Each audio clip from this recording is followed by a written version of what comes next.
Vanast testamendist on tegelikult teadmata. Jaakob tsiteerib siin nagu Vana testamenti, pühakirja tolle aja mõttes, aga tegelikult Vanas testamendis seda kirja kohta ei ole. Ta võib pärineda mõnest laulust, millele viitab originaalkeeles riim, et see fraas läheb riimi. Ja samuti on lühisõnumi kirja kohal mitu võimalikku tähendust ja annan sellele täna lühidalt 2 võimalikku tähendust. Üks on pärit piibliuurijatelt, kommentaatoritelt ja teine on minu enda natukene võib-olla vabam tõlgendus sellest kirjakohast. Räägin ühe loo. Mitu aastat enne abiellumist, kuskil aastal 1993, abiellusin 1995, suhtlesin ühe neiuga Jaapanist, kellega vahetasime paberkirju. Jah, tollal oli internet oli alles tulemas ja juba oli olemas tegelikult, aga mitte nii laialt kasutusel, oli selline eksklusiivne asi ja ikka kirjutati paberkirju. Ja kohtusime temaga Niagara joal, kus ma olin 1993. aastal tööreisi vahepuhkehetkel lihtsalt uudistamas, sest mulle meeldib alati, kuhu iganes ma satun, ka ringi vaadata ja mis on kusagil põnevat ja vaatamisväärsusi, loodus ja ajalugu. Ja suhtlesime päris pikalt ja see neiu arvas, et tal ei ole elus õnne, et ei lähe mitte asjad ja seetõttu ta mingil hetkel muutis isegi oma eesnime, sest Jaapanis on levinud uskumus, et nimi on üks nendest asjadest, mis määrab sinu saatuse elus. Et ta muutis eesnime siis niisuguseks, mis tähendab tõlkes õnnelik ja arvas, et see muudab tema saatust.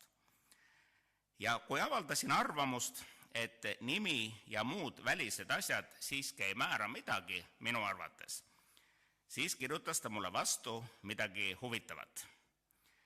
Ja tema lause mõte oli järgmine. Jah, sina tõesti ei pea niisuguste asjade peast muretsema, sest oled kristlane.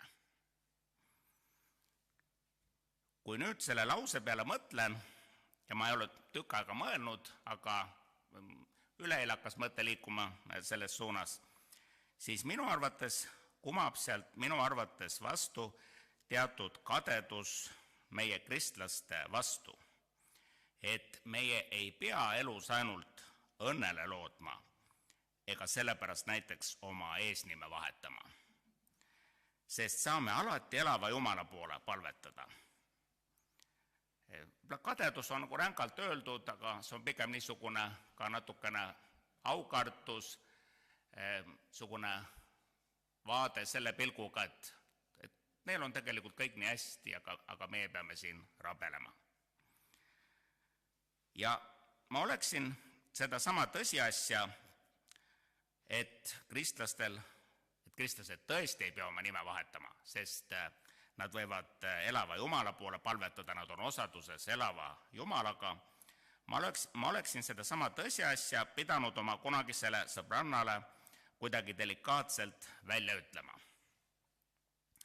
Aga tollal noore mehena, 28, ma ei osanud seda hästi teha ning seetõttu jäigi ütlemata või jäi poolikuks, eks ma üritasin seda väljendada ja ilmselt ka see tema lause tulenes sellest, et ma olin rõhutanud, et ma olen kristlane, aga rohkem ei osanud.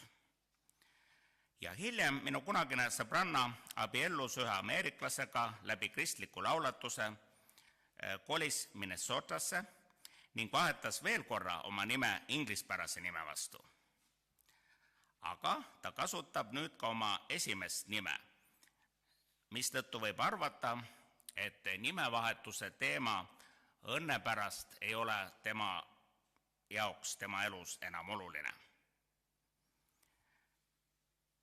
Tänase lühisõnumi kirjakoha võib minu looga seostada 2 viisil. Esiteks, Jumal igatseb kadeduseni või kiivuseni endale seda vaimu, mis tahes vaimu, mis on asunud elama inimesesse.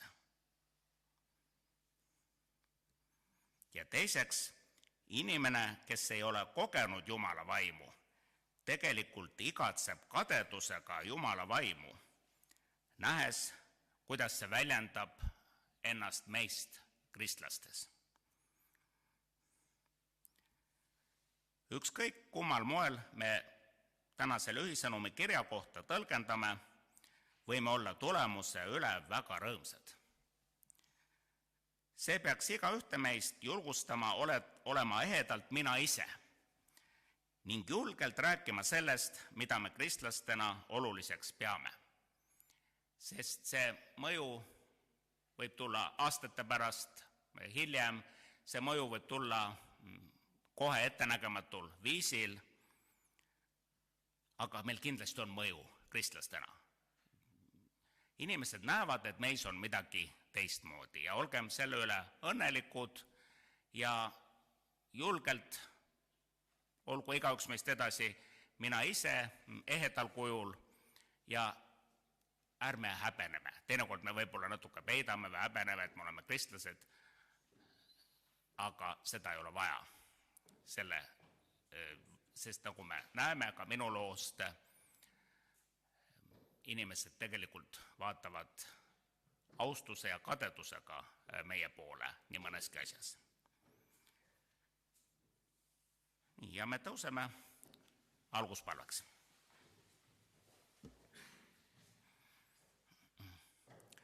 Meie armas Isa taevas,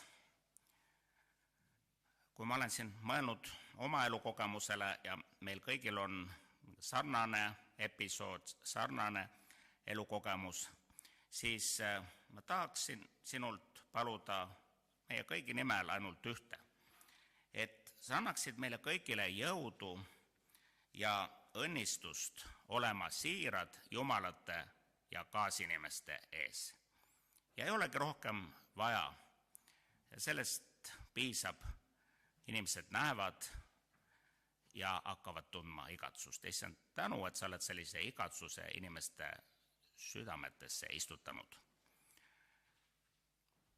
Issand, me oleme kogunenud siia sind teenima ja sina teenid meid. See on alati vastastikune protsess jumalateenistusel. Ja palume, et õnnista meie kokkusaamist, sest sina oled öelnud, kus on vähemalt 3 koos, seal oled ka sina meie keskel. Issand, palun õnnista tänast teenimist muusikaga, õnnista Jaani jutlust, anna talle oma pühalikku inspiratsiooni, et see, mis ta räägib, et see tuleks sinult tegelikult ja tema on siin ees vaid vahendaja. Issand, õnnista meie palveosadust, aita meid mõttes võib-olla ka kirjalikult ette valmistada oma palvesoovid. Issand, võta meid oma peopesa kumeruse sisse sellel teenistusel ja igal päeval. Kristuse nimel. Aamen.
aitäh teile selle muusika eest, mis lõpeb sõnadega, seda laulu ikka laulan, terve tee mind kandis ta.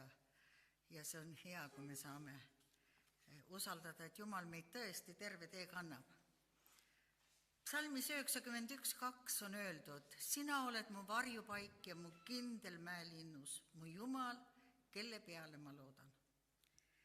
Räägin natukene oma uue aasta kogemustest selle kuu jooksul. Minu uus aasta hakkas sel aastal väga imelikult ja väga suurte probleemidega oma kallis kasuperes. Nii vahest on, et äratatakse juba vara ülesse ja on tekkinud probleemid, mida sa pead minema lahendama. Samas oli ka sõbraga ja lastega, mitte kunagi ammu ei ole olnud nendega nii palju probleeme kui sellel kuul. Ja ka nende teiste lastega, kellega ma tegelen, kuidagi kõik sattusid mingisugustesse olukordadesse. Ja siis ma mõtlesin, kas see aasta ongi probleemide ja murede aasta. Vaatamata sellele, et meil on koroona, mis meid natukene häirib ja võib-olla palju häirib. Minule tunnen küll väga suurt puudust, et me ei saa laulda. Ma tunnen nendest lauluharjutustest kohe tõsiselt puudus oma ansambliharjutustest. Ja nii see on. Aga siis ma lugesin ühte lauset, mis on niisugune: aga kui me muretseme, siis hüppavadki mõtted peas ringi ja sageli kaotame võime otsustada, rahulikult mõelda. Et nii see on. Ja Jeesus on ka öelnud: ärge siis hakake muretsema homse pärast, sest küll homne päev muretseb iseenda eest. Igale päevale piisab oma vaevast. Aga kõik on hea, kui me ütleme seda teistele. Aga kõik on probleemne siis, kui me ise selles sees oleme. Ja vahest on niisugune tunne, et sa ei saagi nagu sellest kammitsast välja. Täna hommikul just rääkisin Siiriga ja Siiri küsib, kuidas on. Ma ütlesin, et on nagu on. Ei ole nagu ühtegi lahendust ka mõnele küsimusele ja mõni küsimus on saanud küll lahenduse ja sellest ma olen südamest tänulik Jumalale. Aga olen jõudnud ju sellesse vanusesse, kus vahest peab hakkama sorteerima oma kirjavahetusi, oma kaarte, oma asju, et ei jääks teistele neid jätta. Istusin siis ühel päeval ja sorteerisin oma sahtleid ja vaatasin neid kaardikesi, mis üle maailma olen saanud ja mõtlesin, nii see elu on. Nüüd on see elu teistpidi ja kõik see on nagu minevik. Aga sealt ma leidsin ühe oma kirjutise, mida ma olin oma isa jaoks kirjutanud tema 100-aastase juubelimälestusõhtuks. Ja siis mulle tekkis korraga tunne, mis mina siin virisen. Minu isa, kes oli kaotanud kõik. Tal ei jäänud mitte midagi. Paljas nälg ja tühjus ja sõda. Me ei näinud kunagi teda nurisemas ega virisemas. Ta oli alati rõõmus. Ja kui me lapsed tema juurde läksime, tema silmad alati särasid rõõmust. Ja ma siis mõtlesin, kallis isa, kus sa võtsid selle jõu? Kus oli see sinu jõuallikas? Ja siis ma sain aru, et tema jõuallikad on kõik Jeesuses. Ja nagu ta alati ütles, heitke kõik oma mure tema peale, sest tema peab hoolt meie eest. Ja siis ma tunnetasin, et mul hakkas enda pärast piinlik, et mida mina siin torisen ja muretsen. Ja iialgi ma ei unusta ära, kui me käisime isaga, isa ei võetud ju tööle, teda pilgati, ta ei saanud midagi teha Pärnus. Ja kui talle käis mööda inimesi, et pakkuda inimestele kütet oma hobuse ja vankriga, siis ükskord, kui ma temaga kõndisin koos, ma mõtlesin, kord hüüdsid kõik härraremmel ja nüüd sa oled voorimees, aga sa ei nurise. Sa teed seda rõõmuga. Ja iialgi unusta ära, kuidas ta pühapa hommiku meid kõiki pani vankri peale ja viis palvelasse ja ütles, et see on oluline. See on oluline, et me teenime Jumalat. Tema Jumala teenimine oli väga-väga oluline. See oli tal esmatähtis, et me ükskõik millises olukorras me teeniksime Jumalat. Tal oli väga tähtis kogudus. Siiri on sellest juba rääkinud, kui ta tuli ka Tallinna Nõmme koguduses. Esimene asi, mis ta alustas, oli palveteenistustega. Et Jumala kogudusel peab olema kõigepealt palve. Ja siis tekkis mul veel mõte, et kallis isa, sa võid rõõmustada, sul on palju järeltulijaid. Nii Aamo, Mego kui Jakobi näol, kui Mardi ja Siimu näol, kes kõik teenivad Jumalat ja on Jumala teenimises. Et ma usun, et ta taevas ikka rõõmustab selle eest ka. Ja isal oli üks lemmiklaul. Elu kui mässav tormine meri, paati mul peksavad lainete mäed. Hirmutab surm ja tarretub veri, issand su poole ma sirutan käed. Issand mu peale halast hädas, võitlused rasked, nagu sa näed. Jõudki on otsas, kui hirmutab meri, issand su poole ma sirutan käed. Sadama varju välja mind juhi, ole sa Jumal mu tüürimees, vaigista lained, pilved kõik pühi, Jumal mu kaitsja murede sees. Ja mu süda sai pärast seda rõõmsaks. Mõtlesin, et tõesti me peame olema tänulik Jumalale, et me saame ka kõigi muredega hakkama, kui me anname nad Jumala peale. Teine asi, mis ma tahtsin öelda, sellel nädalal on kuulutamise kohustus. Ja siis ma mõtlesin, et kuidas me kuulutame, me vahest oleme nii mugavad, et see kuulutamise sõnum jääb kuidagi nõrgaks. Täna hommikul ma kuulsin, et Mosaikkoguduse noored lähevad Kadriorgu ja kuulutavad seal Kristust. Ma mõtlesin, kui arm on see, et on neid noori veel, kes lähevad välja, kui kuna koguduses koguneda ei saa, siis lähevad välja, et kuulutada Kristust. Ja meil on ka antud kohustus, et minge kõike maailma ja kuulutage armuõpetust kõigile loodule. Ja mis on tähtsad selle juures? 3 asja on väga tähtist. Et me palvetame, et palves me kõneleme Jumalaga ka oma muredest. Et me loeksime piiblit, selle kaudu Jumal kõneleb meiega. Ja et me tunnistaksime oma usku, et kõneleda Jumala suurusest. Ja mulle väga hea meel, et vend Kulder ka täna rääkis sellest, et kes me peame olema, et me peame tõesti olema Jumala templid.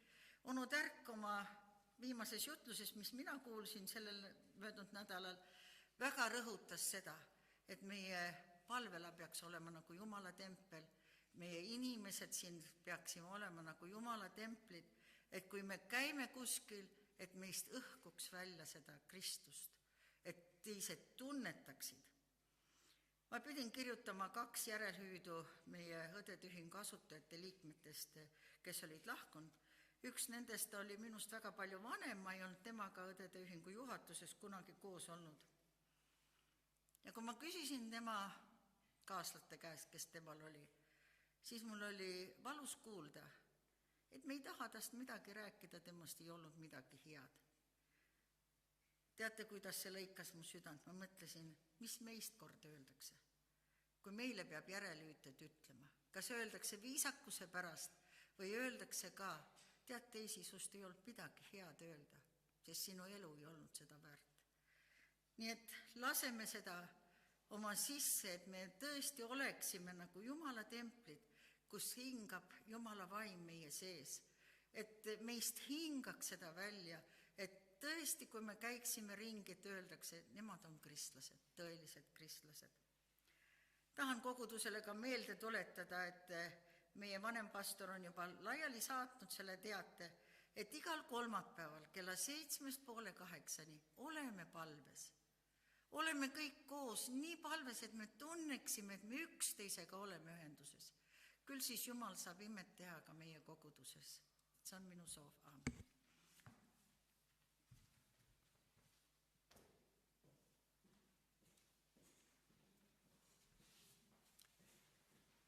Enne jutlust laulame üheskoos laulu 380 Heliseb mu sees.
armas kogudus, on hea teie ees jälle olla ja oleme juba nii palju head kuulnud, mis on meid puudutanud. Ja mõnikord ma mõtlen, et kui palju me jaksame kõike seda head vastu võtta,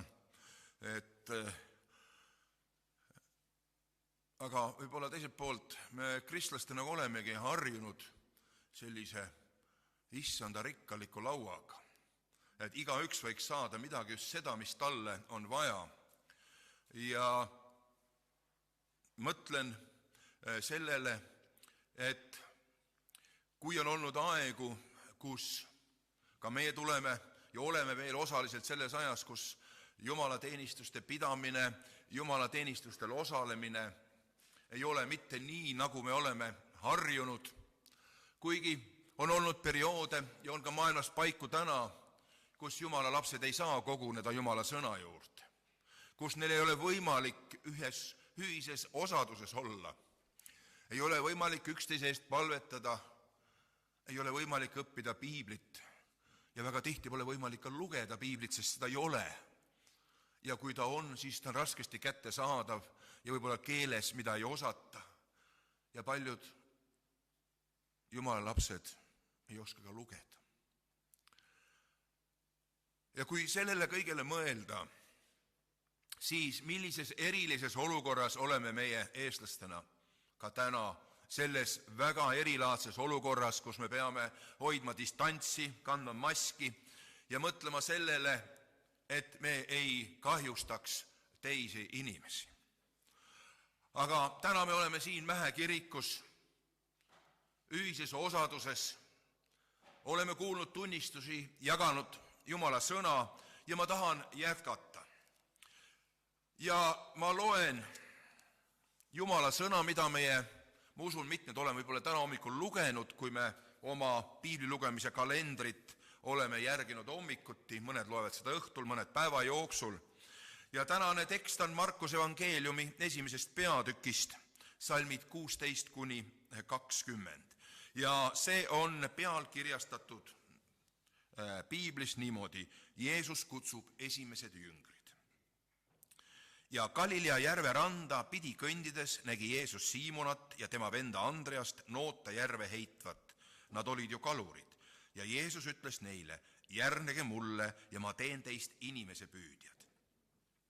Ja nad jätsid kohe oma võrgud sinna paika ning järgnesid talle. Ja kui ta oli pisut edasi läinud, nägi ta Sebeduse poega Jaakopust ja tema venda Johannest paadis võrke parandamas. Ja ta kutsus nad otse kohe ja nemad jätsid oma isa Sebedeose koos palgalistega paati ning läksid tema järel ära. Aamen.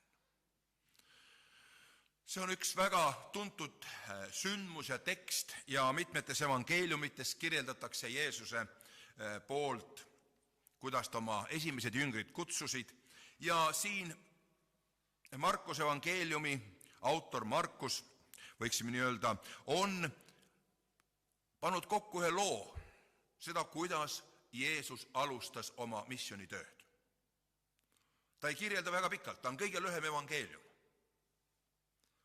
Aga ta on pannud paika ühe loo, kuidas Jeesus alustas oma missiooni ja lõpetas oma missiooni ristisurmal ja üles tõusmisega.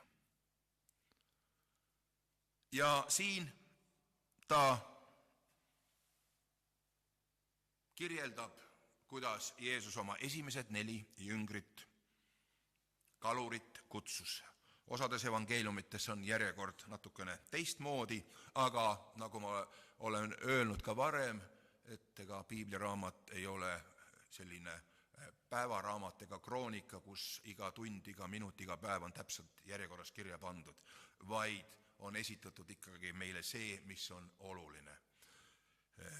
Selleks, et me võiksime sellest aru saada ja järgida.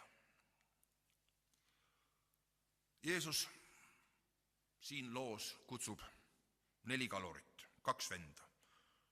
Siimona ehk Peetruse, Andrease ja Sebeduse pojad Jaakopuse ja Johannes. Ja alles Markuse evangeeliumi 2. peatükis kutsub ta tolliametniku või tölneri Leevi,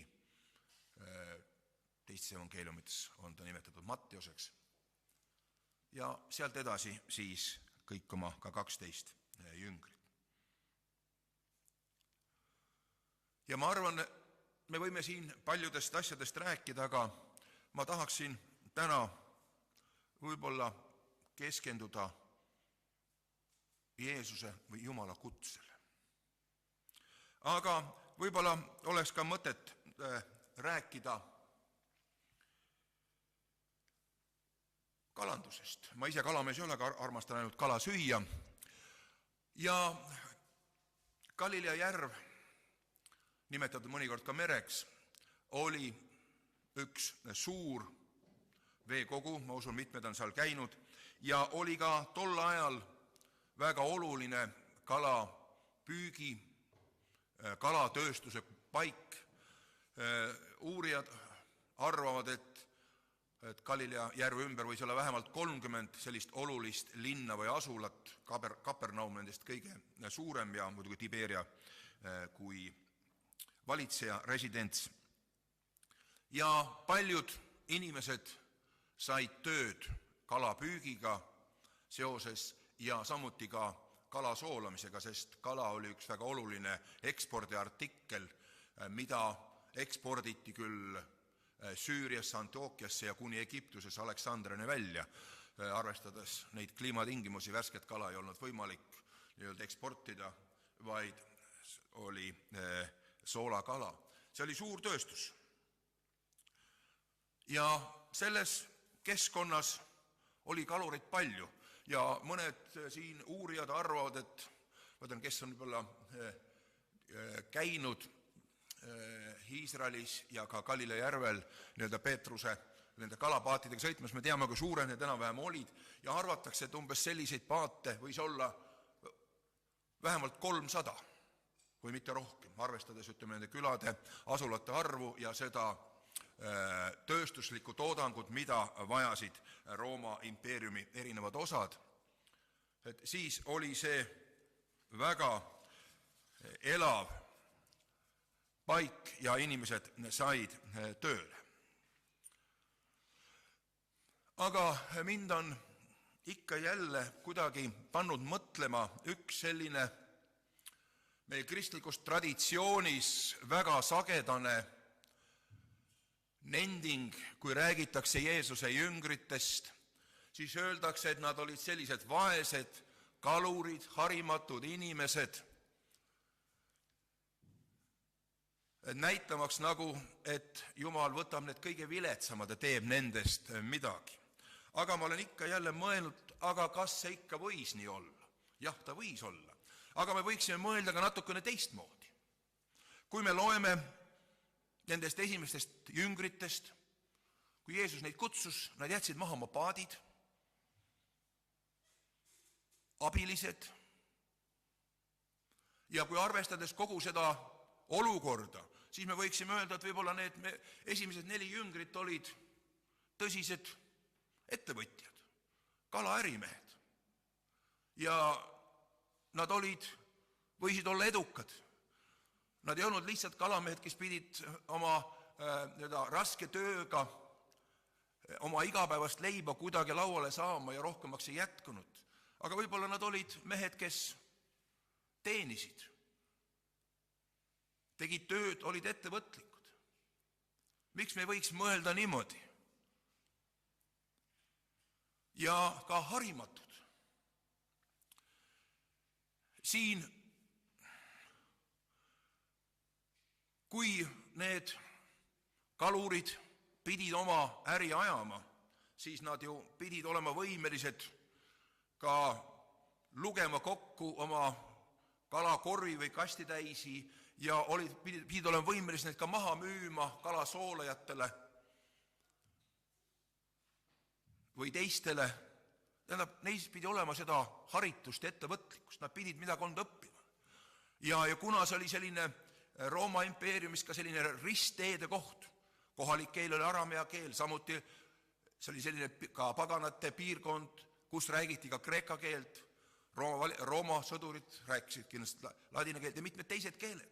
Nad pidid üksteist aru saama. Järelikult nad ei saanud olla nii rumalad mehed, kes ainult oma võrkudega tegelesid.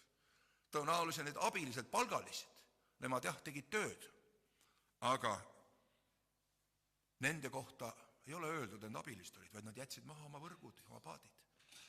Või jätsid isa oma paadiga sinna. Ja kui me räägime haridusest, tol ajal ei olnud ülikoole.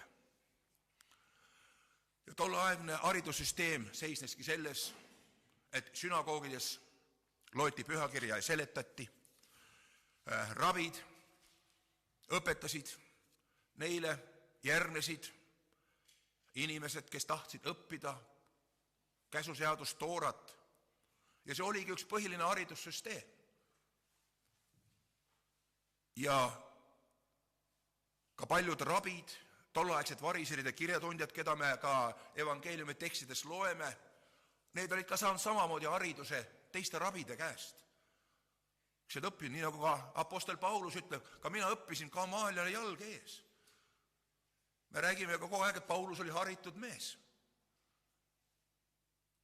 Aga miks ei võinud siis Jeesuse jüngrid, veel eriti siis, kui nad 3 aastat käisid koos Jeesusega, olla haritud, samaväärselt kui teised variserid ja kirjatundjad.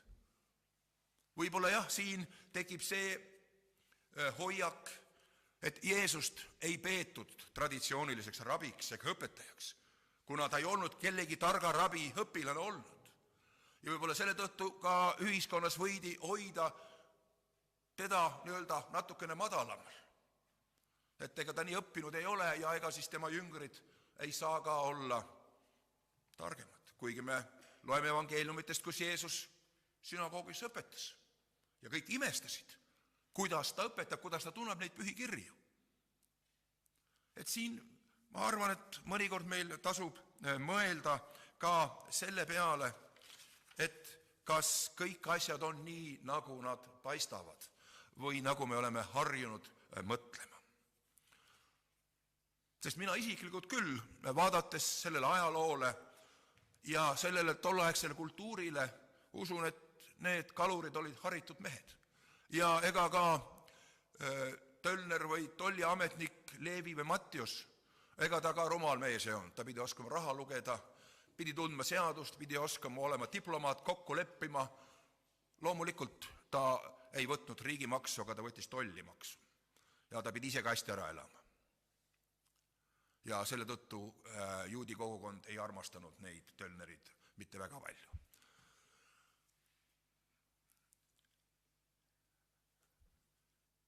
Sellised võisid need kalurid olla need esimesed jüngrid. Ja muidugi siin, kui me seda loeme ja natuke ka piibli tausta teame, siin Jeesus tegi midagi täiesti teistmoodi. Sest kui rabid õpetasid, siis õpilased läksid nende juurde. Ja üldjuhul nad ei visanud neid õpilasi välja, vaid nad õpetasid neid nii kaua, kui need õpilased jaksasid seda tooraõppust kuulda või said nii targaks, hakkasid ise õpetama. Aga Jeesus kutsub endale kaastöölised, kutsub endale õpilased. Samas Risti Johannes, kes oli prohvet, tema kutsus ka, tulge meeleparandusele. Aga kui me vaatame Vanatestamendi prohvetid, siis nemad kutsusid inimesi Jumala juurde, järgima Jumalat, mitte prohveteid. Et siin tegi Jeesus radikaalselt teistmoodi, kui juudi ühiskonnas oldi harjutud nägema ja tegema. Jeesus kutsus endale õpilased. Aga kuidas ta neid kutsus?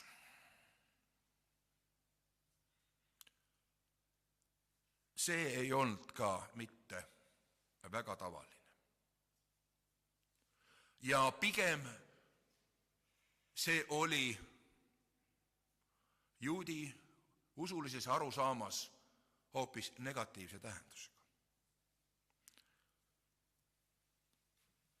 tulge minu järele ja ma teen teist inimese püüdjad. Samas, kui Jeesus kutsus oma esimesed jüngrid, oli ju Risti Johannes vangistatud.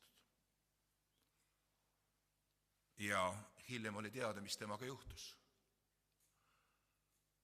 Jüngrid, vaevalt nad nii rumalad mehed olid, mõtlesid, et nüüd Jeesusega läheb paremini. Kuigi jah, vaevalt jüngrid teadsid, mis ootab Jeesusel ees. Hiljem nende 3 aasta jooksul me näeme, kuidas jüngrid püüdsid küll Jeesuse selgeks teha, et ega see lõpp ikka niimoodi olema ei pea.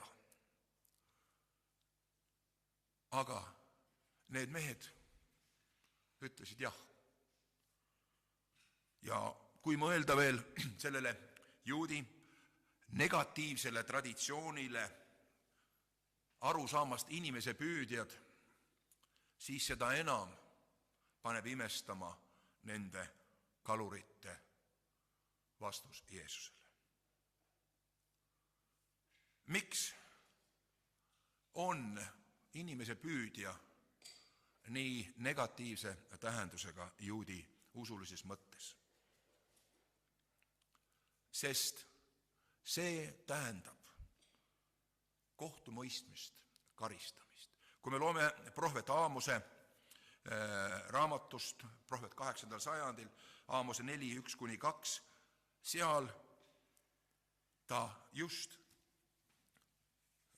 räägib sellest, kuidas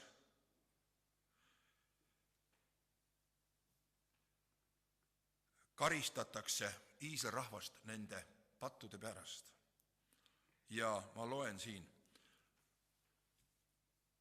Vaata, teile tulevad tõesti päevad, kui teid lohistatakse haakidega ja viimased teist kalapüügikonksudega. Tähendab, inimese püüdjad ja kalameeste tööriistad on äärmiselt hoiatav ja siis Jeesus kutsub jüngrit, tulge ja hakake seda tegema.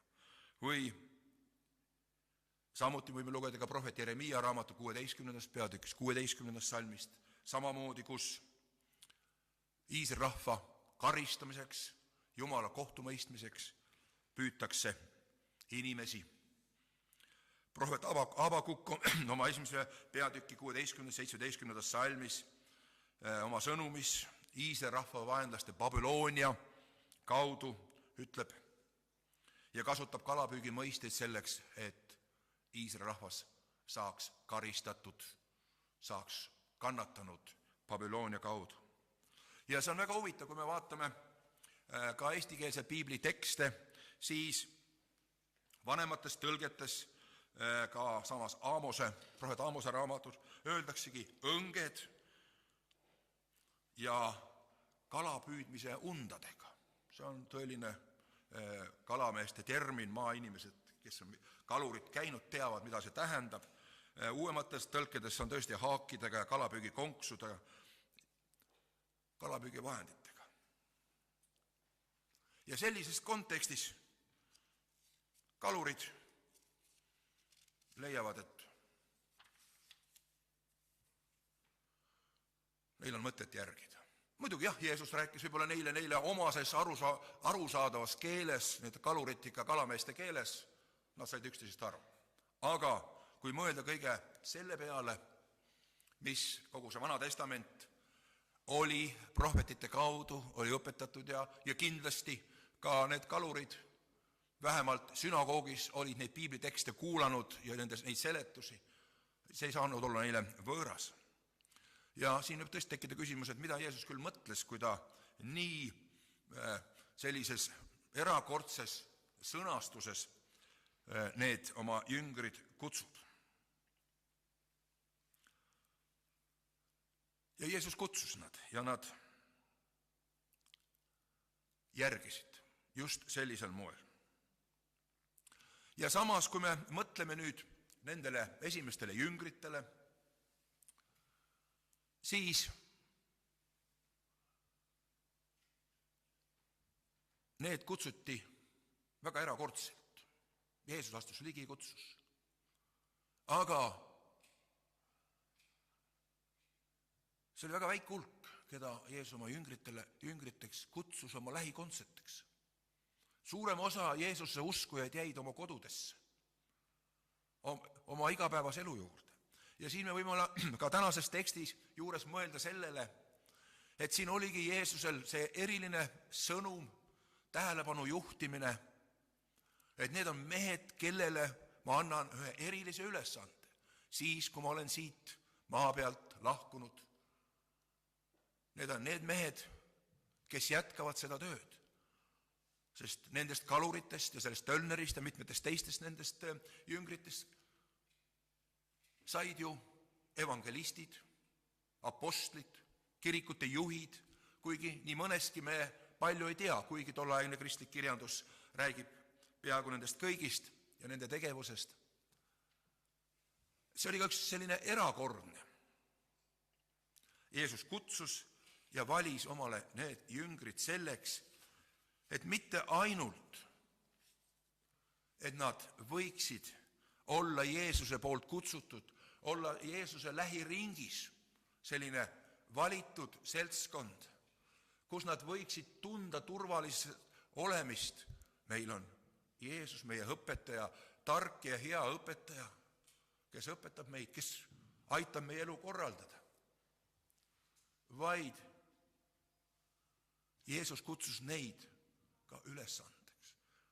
Ta ütles, võiksime öelda niimoodi, et ma mitte ei jaga teiega ainult seda osadust, seda sõprust, vaid ma jagan ka seda missiooni, seda tööd, milleks on mind kutsutud ja mida teie peate jätkama. See oli see jüngrite eesmärk. Sest väga oluline on see, milleks meid kutsutakse. Sest nii mõnikord võib tunduda, et kui meid on kutsutud, siis me olemegi juba nüüd ära valitud ja meil on hea olla ja me ei peagi mingeid ülesandeid enam täitma. Aga Jumala riigis, Jumala koguduses on palju ülesandeid. Ja me võime neid teha. Aga me võime ka mõista seda, et kui Jeesus oma nende jüngritele kutse esitas, siis see ei olnud mitte päästmine, vaid see oli kutse tööle, osadusele ja rakendamisele. See on, et Jumal on algataja, mitte meie. Ja üks Ameerika teoloog tegi ühe huvitava uurimuse. Ma kunagi lugesin ja ta jõudis järeldusele, et paljud need inimesed, kes on rakendanud Jumala riigi tööle, olgu siis evangelistidena, jutlustajatena, juhtidena, teenritena, enne kui nad sellele tööle rakendused, nad said Jumalalt kutse. Ja väga tihti see ei olnud nendele inimestele mitte karjääri jätk, vaid see muutis nende tulevikku. See muutis nende plaanid ja nende karjääri. Ja nii nagu üks on öelnud, et Jumala kutse oli tugevam ja kõvem ja valjem kui minu kui inimese ei Jumalal.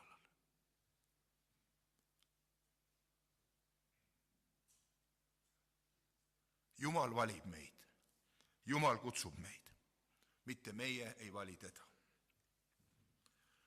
Sõltumata sellest, mis ametit me peame või oleme pidanud,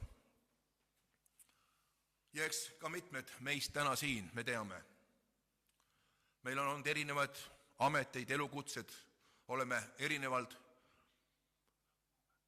ülikoole, erikoole õppinud, lõpetanud. Ja täna me võime igaüks mõelda, mida me täna teeme. Ja meil nii-öelda vabakirikutes on see hea, et meil väga tihti olid Pauluse kombel needsamad telgitegijad, olid ka jutlustajad.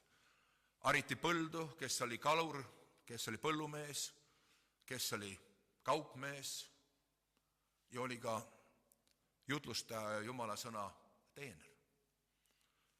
Muidugi on ka palju traditsioone, kus jutlustaja või pastor on amet, aga see ei ole alati olnud nii. Jumal kutsub meid igat ühte tööle ja see võib muuta meie elukorraldust, meie plaane, nii nagu ka need kalureid. Nad jätsid oma paadid. Kuigi me hiljem evangeeliumitest loeme, nad ei loobunud oma perekonnast ega oma külast, vaid ikka jälle nad läksid ka oma kodukülla ja tegid ja hoidsid neid suhteid. See ei tähenda seda, et me peame kõigest loobuma, aga teatud väärtused muutuvad. Ja Jumal on meid kutsunud ja kui mõelda, see on ju väga erakordne, et mida Jeesus on meile andnud. Ta on andnud meile vastutuse, andnud meile ka, võiks öelda, eesõiguse või privileegi olla tema kaastööline, olla tema töös osaline, igaüks just sellisena, nagu me oleme. Ja meie jaoks on väga oluline see teadmine, et mitte me ise ei ole endid valinud, vaid Jeesus on meid valinud. Me teame ka evangeeliumist, tuli see rikas noormees, kes tahtis ka Jeesust järgida. Aga Jeesus esitatud nõudmised ei sobinud talle ja ta pidi loobuma. Ja ka see on näide, et ega ise ei saa Jumala töös osaliseks, kui Jumal ei kutsu ja Jumal ei anna meile seda võimalust. Ja seda me võime lugeda Johannese evangeeliumi 15. peatükist 16. salmist, kus on kirjas: Teie ei ole mind valinud, vaid mina olen valinud teid, et te läheksite ja kannaksite vilja ja et teie vili jääks. Mina olen teid ära valinud. Ja kui me mõtleme kõigile nendele olukordadele, mida Jeesuse jüngrid pidid üle elama selle 3,5 aasta jooksul, kui Jeesus käis ringi ja õpetas mitte ainult neid, vaid ka rahvast, siis me leiame ka olukordi, kus ühel hetkel osa kuulajad leiavad, et see roog, mida Jeesus pakub, on liiga tahke, ei suuda seedida, see ei meeldi meile. Et see on midagi sellist, mida me ei suuda vastu võtta. Ja Johannese evangeeliumi 6. peatükist me võime lugeda seda, kuidas peale seda, kui osa jüngrid ja kuulajad lahkuvad Jeesuse järelkäimisest ja siis meil on 6. peatükis 67. kuni 69. salm. Siis ütles Jeesus neile 12, kas teiegi tahate ära minna? Siimon Peetrus vastas talle: Issand, kelle juurde me peaksin minema, sinul on igavese elu sõnad ja me oleme uskunud ning ära tundnud, et sina oled Jumala püha. Need mehed mõistsid, et Jeesus ongi see Jumala püha, meil ei ole kuhugi minna mujale. See on parim kutse, mis meile on antud. See on parim võimalus, mis meie elus võib juhtuda. Ja nemad tunnistasid, et Kristus on parim, kuna temal on igavese elu sõnad. Ja täna me võime seda sama tunnistada. Kuigi nii sageli võime tunda, et me ei ole need sobivad seda üleskutset järgima ja olema nii head, kui Jeesus meilt võiks oodata. Aga selleks julgustuseks ma loen 1. Korintuse kirja 1. peatükis 26. salmist alates mõned salmid, et me mõtleksime, millised me oleme ja mis on ka meie saatus ja tulevik. Vaadake, vennad, iseendid, millistena te olete kutsutud, mitte palju tarku inimeste meelest, mitte palju vägevaid, mitte palju kõrgest soost, kuid Jumal on valinud maailma meelest narrid, et häbistada tarku, ja Jumal on valinud maailma meelest nõrgad, et häbistada tugevaid.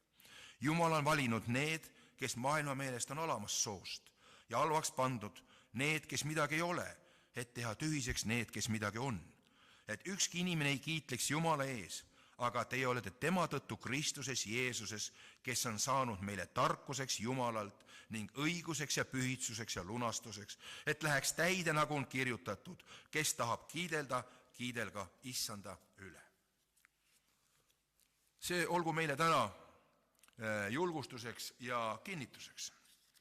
Ja 1. Peetruse kirjas me võime lugeda, selleks te olete kutsutud, sest ka Kristus kannatas teie eest, jättes teile eeskuju, et te käiksite tema jälgedes.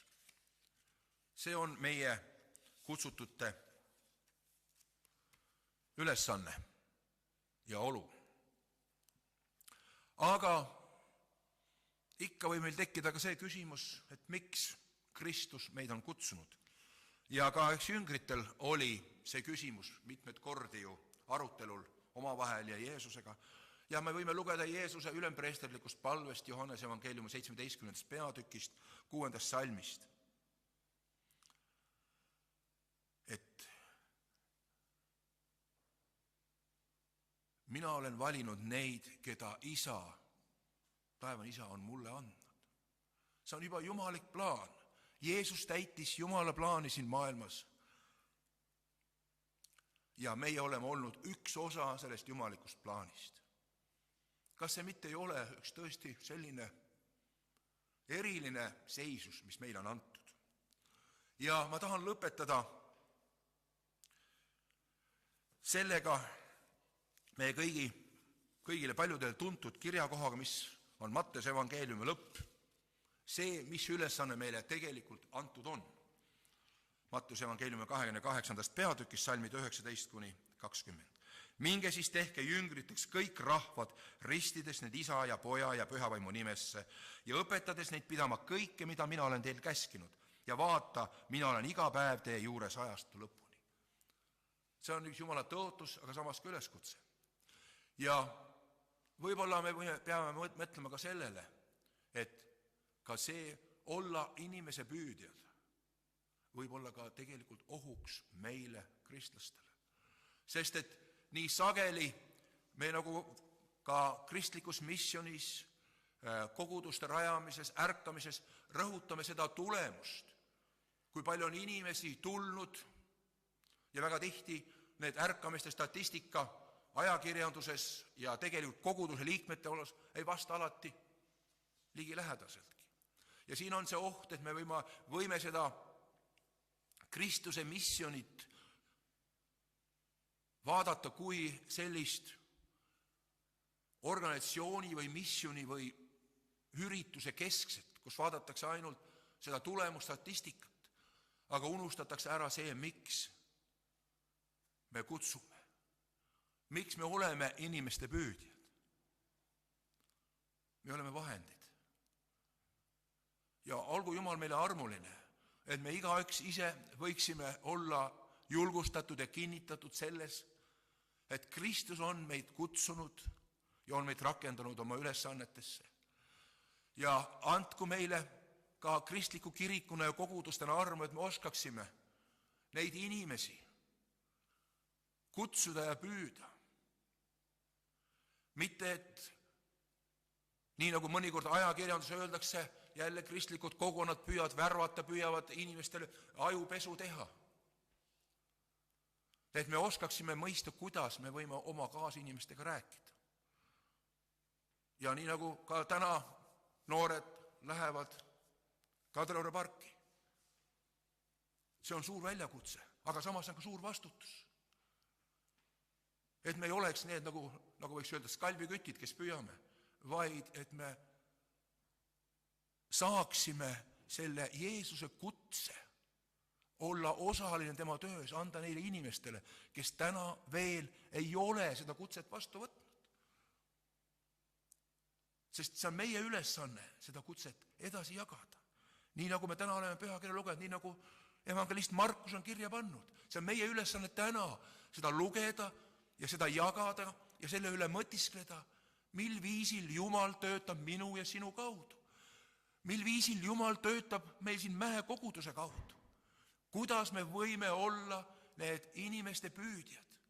Isegi siis, kui ka võib-olla meie kultuuris, nagu juuti Iisraeli kultuuris omal ajal, oli see natukene sellise negatiivse tähendusega.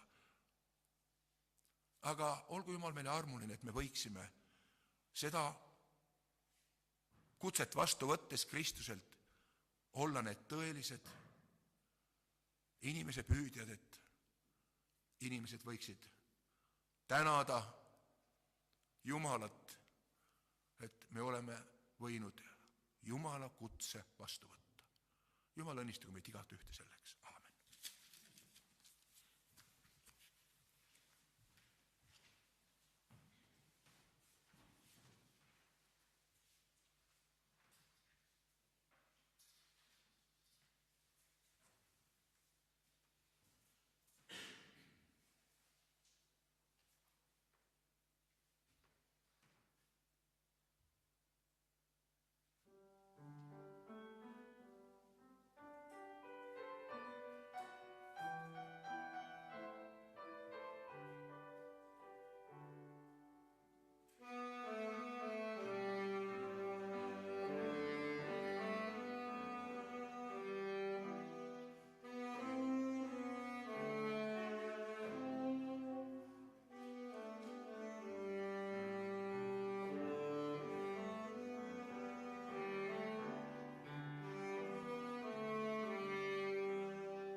Nii rõõmustav oli minna Galilea järve äärde, kus olen võinud paar korda ka käia päriselt ja sõita ka paadiga, mis võis olla kunagine kalurite paat või sarnane, ja süüa ka Peetruse kala lõunatoiduks, nii et aitäh, Jaan, et sa viisid meid sinna Galilea järve äärde, kus kutsuti ka need kalurid siis ka kuulutuse tööle ja Jeesuse jüngriteks, nii et olge meie siis need, kes oleme valmis vastama kutsele, kui meid kutsutakse ka tänases päevas ja jaanuarikuu viimases nädalas või ka selles armuajas, mis meile on antud, olema kuulutajad olema töötegijad issanda Viinamäel. Teadete osa, et homme piibli- ja palvetundi ei ole, kuna koroona olukord on selline, nagu ta on, et haigestumisi ikka on jätkuvalt päris palju, et piibli- ja palvetundidega siis tõenäoliselt veebruaris saame alustada või õigemini jätkata pärast pikemat pausi. Aga järgmine pühapäev, mis on siis kalendri järgi jaanuarikuu viimane päev, järgmine pühapäev on meil jutlustamas Elari Puu ja muusika osas teenivad meid siis Mari-Helen Aavakivi ja klaveril on Marit Saarma, nii et on rõõm, et meil muusikaabimehi jätkub ja täna oleme rõõmustunud klaveri- ja saksofoni mängu üle. Jumal õnnistagu teie teenimist jätkuvalt ja ka meie koguduse keskel, nii et nii palju teadete osas. Ja nüüd panem kokku ka Anni Jumala riigi töö tarvis. See on ikka meie eesõigus kaasa teenida, sest et ka meie Mähe kogudusena tulemegi toime sellega, mida me koguduse töö tarvis anname. Ja see on meie eesõigus, aga see on meie rõõm ka selles teenimises ka kaasas olla, kas interneti teel või ka täna selle korjanduse karbi näol. On üks tore laul, kõik laulud on toredad, aga nüüd laulame päeva lõpul kõrbeliival ja selle ajal paneme ka Anni Jumala riigi töö tarvis laul 578. Laul 578.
Mõned eestpalvesoovid on juba laekunud, kas on mõni veel tänu- või palvesoov? Jaa.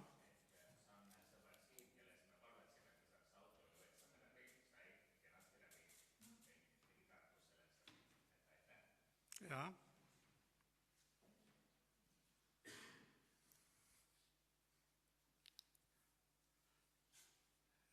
Reedel oli meil sünnipäevalaps, kes meil on helipuldis, Ville, aga täna teda ei ole.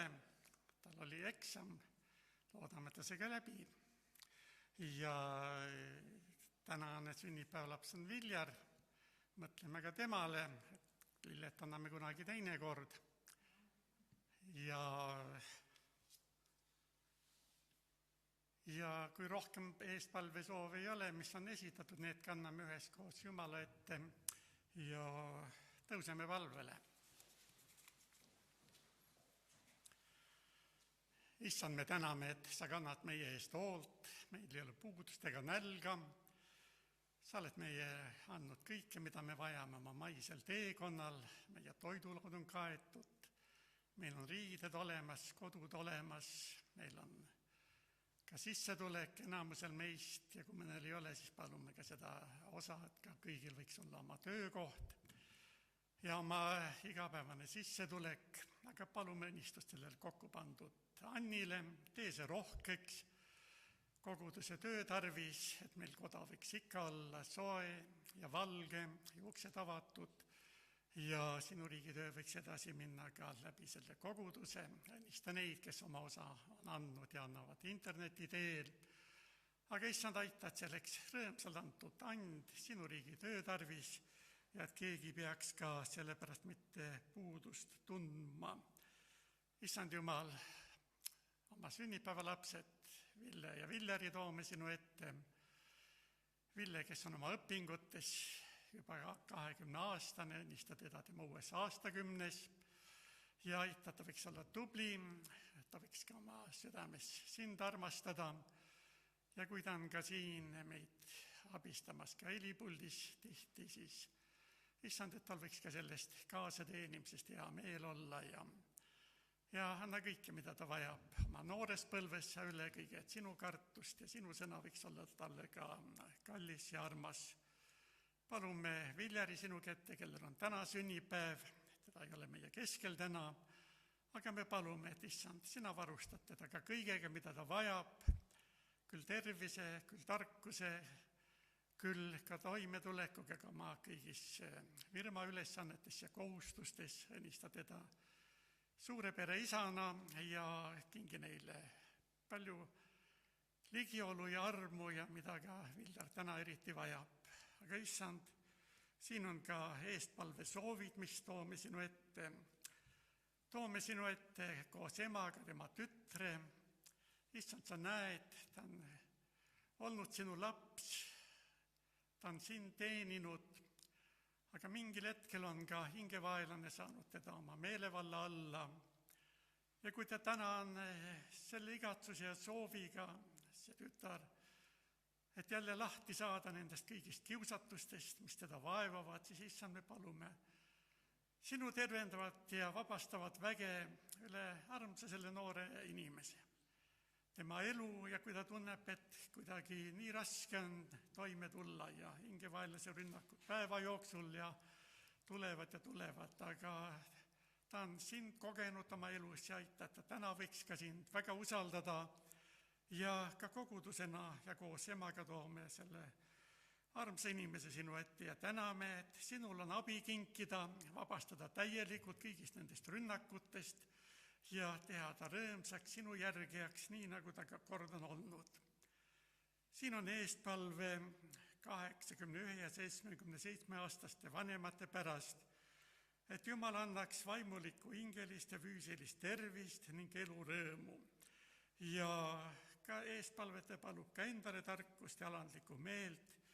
Issand, usume, et see on ka sinule väga meelepärane palve nende eakate inimeste pärast. Issand, kingi seda, mida nad vajavad, olgu see hingeline ja füüsiline tervis, aga ka elurõõmu, et ka selles eas juba kõrges vanaduses nad võiksid kogeda seda rõõmu, mida on koos sinuga Jeesus käies ja teades, et sina oled abimees, sina viid meid ka kord eesmärgile, sinna taevariiki, pühade osadusse.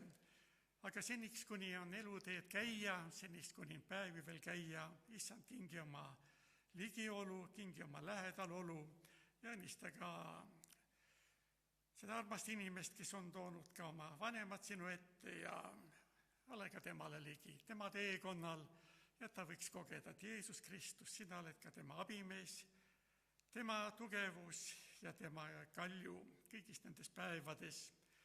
Issand Jumal, me toome sinu ette ka oma valitsejad, kui on ka eriolukord, kus üks valitsus on lõpetamas, aga issand, me täname peaminister Jüri Ratase eest, kes püüdis teha oma parima ka sinu kartuses ja sinu meelsuses ja meil on palju põhjust tuua tänu ka möödunud ja valitsuse eest, kes on oma tööd üle andmas ja nad tegid ka palju asju ka sinu kartuses, aga palju asju ka sinu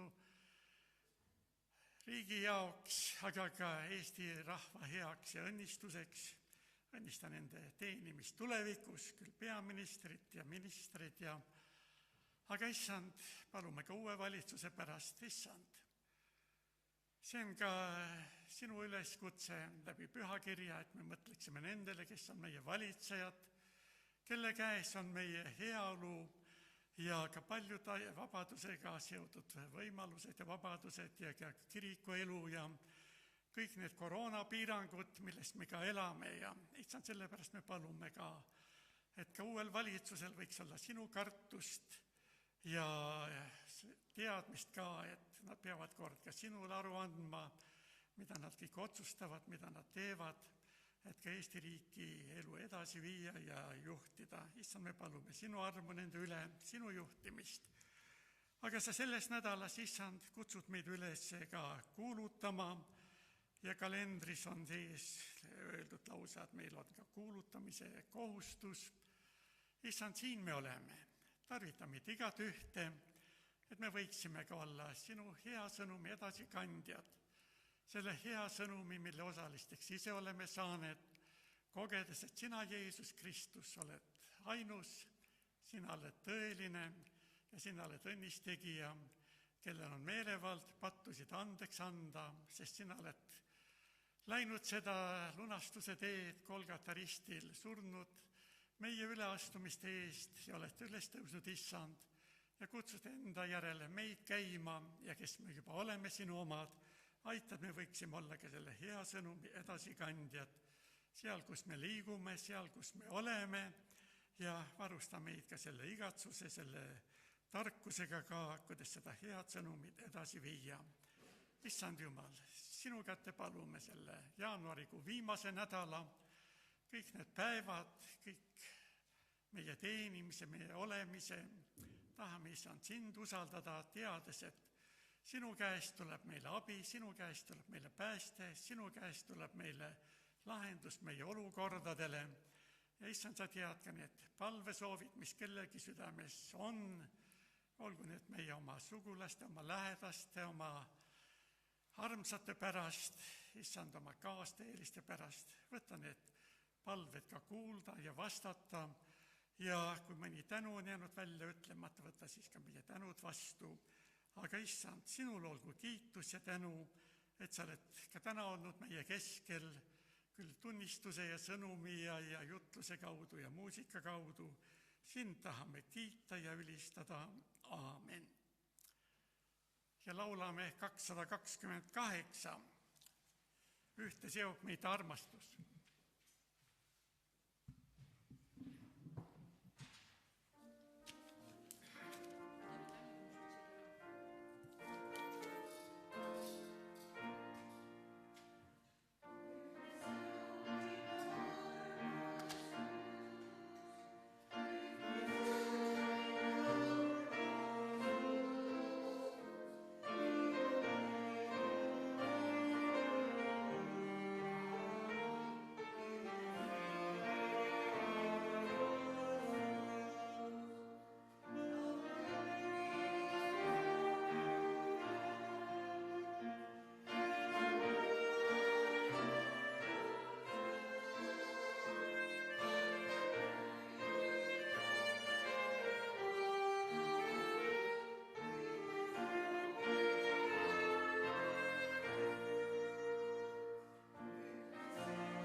Issand, me toome sulle veel tänu koos Kuldariga selle palve eest, mis sai, Issand, sinu ette toodud ja see eksam on korda läinud. Tänu, Issand, et tõesti sa kuuled meie palveid, vastad me palvetele. Meie Issanda Jeesuse Kristuse arm, Jumala meie see armastus ja püha vaimu osadus olgu meie kõikidega. Aamen. Õnnistatud koduteed. Kui kellelgi on palve, soov, igatsus veel palvetada, siis see võimalus on ka.